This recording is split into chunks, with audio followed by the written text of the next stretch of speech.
இந்த வீடியோவில் நம்ம இன்றைக்கி எதை பற்றி பார்க்க போகிறோம்னா, நாளுக்கு நாள் தங்கம் விலை உயரும் நேரத்தில் நகை வாங்குவது நல்லதா? மேலும் தங்கம் விலை தொடர்ந்து அதிகரித்து வருவதற்கான காரணம் என்ன? போன்ற முழு விவரங்களையும் இந்த வீடியோவில் நம்ம இன்றைக்கி தெரிஞ்சுக்கலாம்.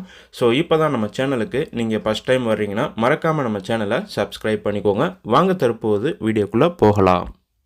சர்வதேச சந்தையில் தங்கத்தின் விலை தொடர்ந்து அதிகரித்து வரும் நிலையில் இந்தியாவிலும் தங்கம் விலை நாள்தோறும் புதிய உச்சத்தை தொட்டு வருகிறது. கடந்த சில வாரங்களுக்கு முன்பு புதிய உச்சத்தை தங்கம் விலை தொட்ட நிலையில் சில நாட்களுக்கு முன்பு சவரனுக்கு 280 ரூபாய் வரை குறைந்தது. ஆனால் இந்த போக்கு மீண்டும் மாறி தங்கத்தின் தினசரி அதிகரித்து வருகிறது. சென்னையில் ஏப்ரல் 12ஆம் தேதி நிலவரப்படி ஆபரண தங்கத்தின் விலை கிராம் ஒன்றுக்கு 6,805 ரூபாய்க்கு விற்பனை செய்யப்பட்டு வருகிறது. அதேபோல சவரனுக்கு 54,440 ரூபாய்க்கு தங்கத்தின் விலை விற்பனை ஆகிறது. நேற்றைய விலையில் இருந்து தங்கத்தின் விலை கிராம் ஒன்றுக்கு 80 ரூபாயும் சவரனுக்கு 640 ரூபாயும் அதிகரித்துள்ளது.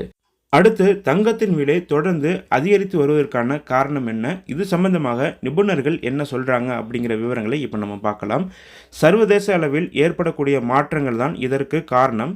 உலகளவில் முதன்மையான சந்தை வர்த்தக தளமாக அறியப்படும் லண்டன் புல்லியன் சந்தை தான் தங்கத்தின் விலையை தீர்மானிக்கிறது. பெரும் சுரங்க அதிபர்கள், பெரும் தொழிலதிபர்கள் இந்த அமைப்பில் உள்ளனர். இப்போது இந்த சர்வதேச சந்தையிலேயே தங்கத்தின் விலை ஏறி கொண்டிருக்கிறது. இங்கு ஒரு ட்ராய் அவுன்ஸ் தங்கம் என்பது 31.1 கிராம். ஒரு ட்ராய் அவுன்ஸ் தங்கம் இவ்வளவு டாலர் என நிர்ணயிப்பார்கள். ஒரு ட்ராய் அவுன்ஸ் தங்கம் டாலர்களில் இருந்து கொஞ்சம் கொஞ்சமாக உயர்ந்தது.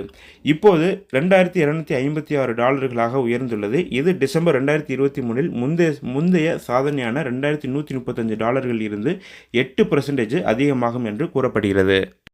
மேலும் அதே போன்று அமெரிக்க டாலருக்கு நிகரான இந்திய ரூபாயின் மதிப்பு பார்த்தீங்கன்னா 83.40 ரூபாயாக உள்ளது.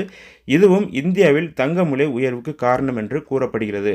மேலும் இது தவிர இறக்குமதி வரி, போர் சூழல் போன்ற காரணங்களும் இருக்கின்றன. இந்தியாவில் ஆண்டொன்றுக்கு 800 டன் தங்கம் சராசரியாக இறக்குமதி செய்யப்படுகிறது. சுவிட்சர்லாந்து, தென்னாப்பிரிக்கா போன்ற இடங்களிலிருந்து தங்கத்தை இறக்குமதி செய்யப்படுவதாக கூறப்படுகிறது. அமெரிக்காவில் ஏற்பட்டுள்ள பொருளாதார நெருக்கடி மற்றும் முக்கிய காரணமாக இருக்கிறது என்று கூறப்படுகிறது. அமெரிக்காவில் வேலைவாய்ப்பு குறியீடு மிகவும் கீழே சென்றுவிட்டது. ரியல் எஸ்டேட் துறையும் சரிவை சந்தித்துள்ளது. பங்கு சந்தையிலும் சரியான வளர்ச்சி பாதையும் இல்லை.